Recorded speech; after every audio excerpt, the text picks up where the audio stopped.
Thursday thoughts. Thanks for joining me again this morning, and thanks for all the birthday love, you guys. So much love coming from you guys online. I had a wonderful birthday last week, and then today is actually even more special because it's my wife's birthday, Cindy's birthday. And so while I'm doing a morning hike here on Elfin Forest Trail, which it kind of looks like something out of Lord of the Rings with these clouds burning off here. Pretty cool. I was just thinking about, well, of course, what am I going to get my wife? You know, she got me some new clothes and surprised me with my boys with a guitar case, new guitar case last week. So that was pretty awesome. So it's probably going to be some combination of Nordstrom rack and a new tat, something like that. I love my wife.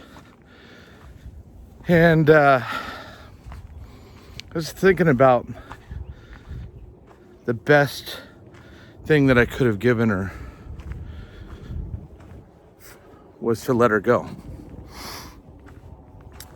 See, it was when we were dating at Life Bible College, and when I'm feeling insecure, I start to try and control, and the Lord said, nope, she doesn't belong to you. Let her go. And in that place of trusting the Lord that if we were meant to be together, He would make it happen instead of me trying to make it happen.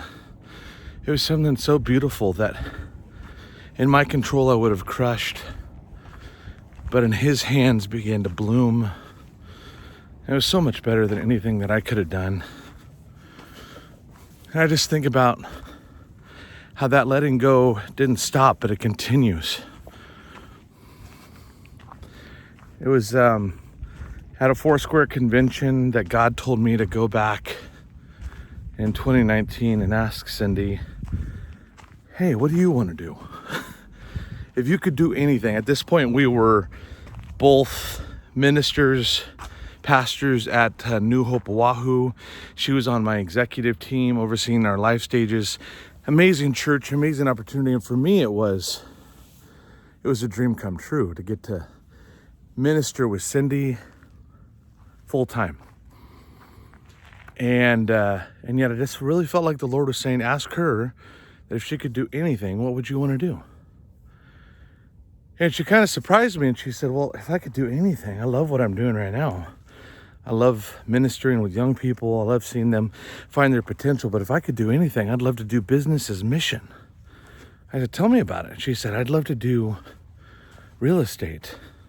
I'd love to be able to fund missions and visions from the Lord without it being a strain on the local church, without needing to tax and demand more from the budget. How awesome would that be? I could just see the fire in her eyes as she was talking about this. And I said, well, then we need to do that. We need to make that happen. And so she started working on her real estate license, and here we are a couple years later, and she is rocking it with her brother, with Remax.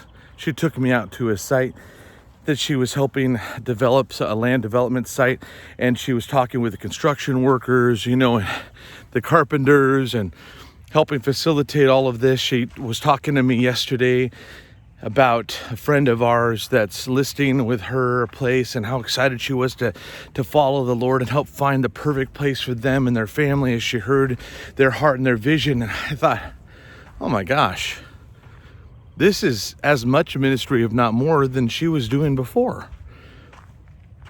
And I'm not saying it's easy. No, it hasn't. We've talked about it. She's so good, right?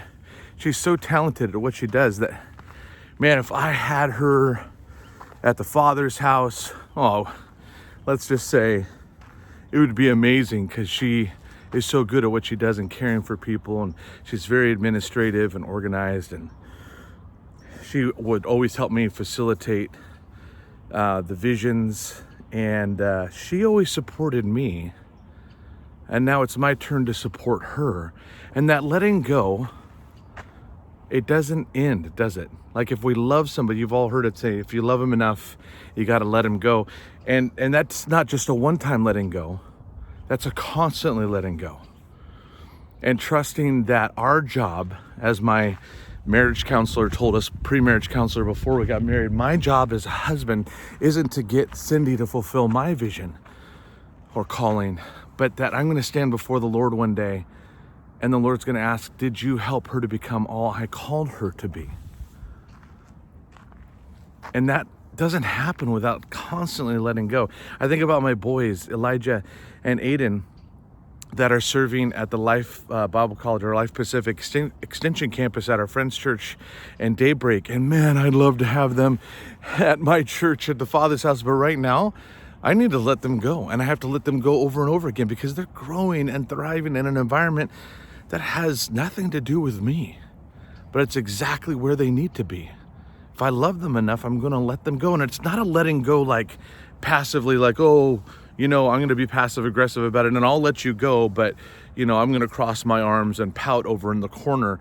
No, it's not a passive letting go, it's an active letting go. So when my boys call me when they're working on a sermon or they're facing pressure with their school, or Cindy's dealing with some challenges in the workplace, I'm not just turning my back and going, hey, you know what, that's your thing, you go ahead and figure that out. No. That's not, letting go isn't about, whether they sink or swim, it's on them. Letting go is about actually giving them room to fly. And if I love my wife enough, if I love my boys enough, if you love the people in your life enough, you're going to let them go. Jesus said, cling to it and you will lose it. But if you lose your life for my sake, you'll find it. That's that place of the Christian life where we're willing to lay our life down for those around us. And again, I'm constantly working through the emotions of, man, I could really use their help. But at the end of it, it's really about what God's doing in them, not what I want them to do for me, right? So I just want to challenge you with that. Today, think about the ones that you love. Think about the ones in your life. If you're trying to control them, if you're trying to get them to do something you want to do, there might be a place of surrender, a place to trust God, a place to let go. And the God who, makes all of this, he knows exactly what he's doing. And you can trust him. That instead of telling the people in your life what you want them to do for you, let's be the ones where we are undergirding, we're coming under what God is doing in them. We are their biggest fans, shouting it out, because honestly, I haven't seen Cindy happier than she is right now. She's doing exactly what she's supposed to be doing, exactly where she's supposed to be, ministering to the people that she is working with. And as a husband, that means I'm doing my job because she's coming alive in hers. So anyways, I just want to encourage you in that. Thanks for all the birthday love for myself and for Cindy. And I can't wait to see you guys next week. Let's go ahead and love them enough to let them go.